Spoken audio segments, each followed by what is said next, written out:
بھی وضو کرتے وقت اس بات کی ٹینشن لیتے ہیں کہ کلی صحیح ہوئی ہے یا نہیں، یا ناک میں پانی صحیح طرح گیا ہے یا نہیں، اور اسی چکر میں کئی بار جماعت چھوٹ جاتی ہے یا نماز کا وقت نکلنے کا ڈر ہوتا ہے۔ آج انجینئر محمد علی مرزا صاحب کی ایک ایسی بات شیئر کر رہی ہوں جس نے میرا بھی نظریہ بدل دیا۔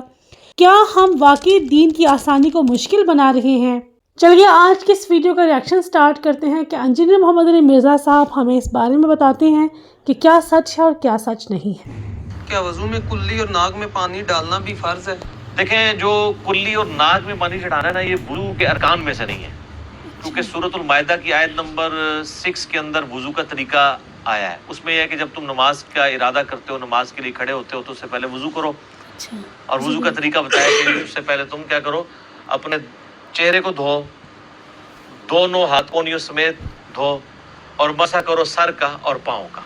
اب اس میں آگے اختلاف آ جاتا ہے، اور پاؤں کا جو ہے اس کی ضمیر اہل تشیع سر کی طرف لوٹاتے ہیں کہ جی پاؤں کا بھی مسح کرنا ہے، جبکہ اہل سنت جو ہے وہ اس کی ضمیر لوٹاتے ہیں پچھلے دو کی طرف۔ یہ ایک اب ٹیکنیکل ڈسکشن ہے میرا، آپ وضو، غسل، استنجا کے اوپر اور تیمم پہ مسئلہ 42 دیکھ لیں، اس میں نے ٹیکنیکلی اس کے اوپر ڈسکشن بھی کی ہوئی ہے۔ ہمارے نزدیک تو دونوں چیزیں درست ہیں۔ اکرمہ تابعی تھے، عبداللہ ابن عباس کے شاگرد، وہ مطلقاً پاؤں کا مسح ہی کیا کرتے تھے، بشرطے کہ پاؤں پہلے دھلے ہوئے ہوں۔ اگر مٹی لگی ہوئی ہے تو مسح کرنے سے تو کیچڑ ہی بنے گا، پاؤں دھونے ہی پڑیں گے۔ اس لیے آپ دیکھتے ہیں کہ اہل تشیع بعض اوقات وضو کرتے وقت پہلے پاؤں دھوتے ہیں۔ وہ پاؤں وضو کے لیے نہیں دھو رہے ہوتے ہیں، پاؤں ویسے دھو رہے ہوتے ہیں۔ میں بھی کئی بار دھوتا ہوں۔ اب بعض اوقات ٹائلٹ کی سیٹ اتنی چھوٹی ہوتی ہے کہ خطرہ ہوتا ہے کہ جو ہے وہ پیشاب کے دوران پاؤں پہ کچھ چھینٹے نہ پڑ گئے ہوں، تو اس میں بہتر یہی ہوتا ہے کہ آپ پہلے آگے پاؤں دھو کے جوتیاں وغیرہ بھی ساری دھو لیں اگر چھینٹے پڑے ہوئے ہیں، اس کے بعد وضو شروع کریں۔ وضو وہ بھی شروع کرتے ہیں، وہ چہرے سے ہی شروع کرتے ہیں۔ تو قرآن میں جو 4 چیزیں آئی ہیں وہ چہرہ ہے، دونوں ہاتھ کونیوں سمیت ہے، سر کا مسح ہے، اور پاؤں کے دھونے کا یا مسح کرنے کا، جو بھی۔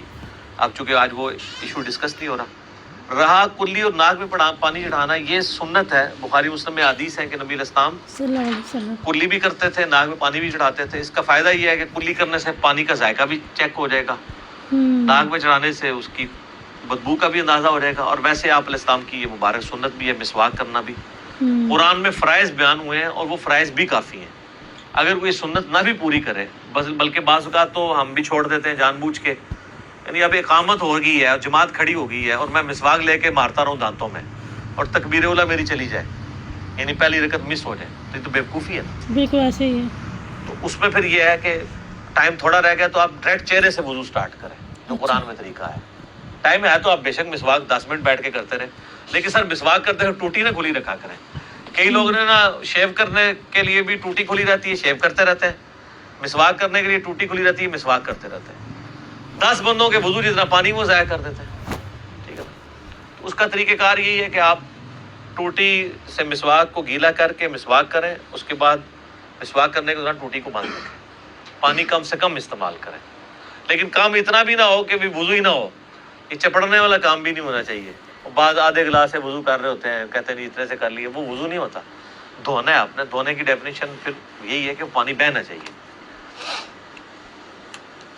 تو اسی طریقے سے بعض اوقات فجر کے وقت کسی کی لیٹ آنکھ کھلی ہے، آپ دیکھ رہے ہو 5 منٹ رہ گئے ہیں سورج نکلنے میں، اب مسواک تو نہیں وہ کرے گا، نہ سنتیں پڑے گا، وہ تیزی سے اپنا وضو کرے، چہرے سے شروع کرے۔ اور اگر اس کو یہ بھی خطرہ ہے کہ میں نے وضو کیا تو اس میں بھی میرا ٹائم ضائع ہوگا، تو فوراً مٹی والی کسی جگہ سے تیمم کر لیں اور نماز ادا کر لیں۔ اگر غسل فرض ہے اور 5-7 منٹ رہ گئے سورج نکلنے میں، تو غسل تو آپ نہیں کر سکتے، تو غسل کا ایکویلنٹ بھی تیمم ہی ہے، اور تیمم وہی چہرے کا آپ نے مسح کرنا ہے اور دونوں ہاتھوں کا کونیوں سمیت کرنا ہے، اس میں پاؤں اور سر کا نہیں ہے، پورے جسم پہ بھی کچھ نہیں ملنا آپ نے۔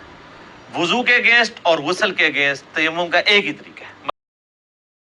کتنی سادہ سی بات ہے کہ سورہ المائدہ میں اللہ تعالیٰ نے جو فرائض بتائے ہیں، ہم ان سے ہٹ کر سنتوں کو اتنی اہمیت دیتے ہیں کہ اصل فرائض یعنی کہ نماز ہی خطرے میں پڑ جاتی ہے۔ اس ویڈیو کے اندر انجینئر صاحب کا یہ کہنا ہے کہ پانی کا ضیاع بے گناہ ہے۔ بہت اہم بات کی انہوں نے کہ ہم ٹوٹی کھلی چھوڑ کر مسواک کرتے ہیں، یہ تو سراسر غلط بات ہے۔ ہمیں اس بات پر غور و فکر کرنی ہے۔ کہ ہمیں آئندہ ان چیزوں کو نہیں کرنا۔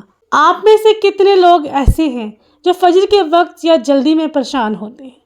ان کا تیمم والا فارمولہ سنیں، یہ واقعی بڑا ریلیف ہے۔ سنت اپنی جگہ، لیکن فرائض کے وقت فرائض پر توجہ دینا ہی بہت بہتر ہے، یعنی کہ اصل عقل مندی ہے انسان کی۔ آپ کے خیال میں کیا ہم نے دین کو اتنا مشکل بنا لیا ہے کہ اب ہر چھوٹی بات پر وسوسے آنے لگتے ہیں؟ اپنی رائے کمنٹ سیکشن میں ضرور بتائیں، اور اگر ویڈیو پسند آئی ہو اسے دوستوں کے ساتھ لازمی شیئر کریں جو وضو میں بہت زیادہ وقت لگاتے ہیں۔ ملتے ہیں اگلی ویڈیو میں۔ اللہ حافظ۔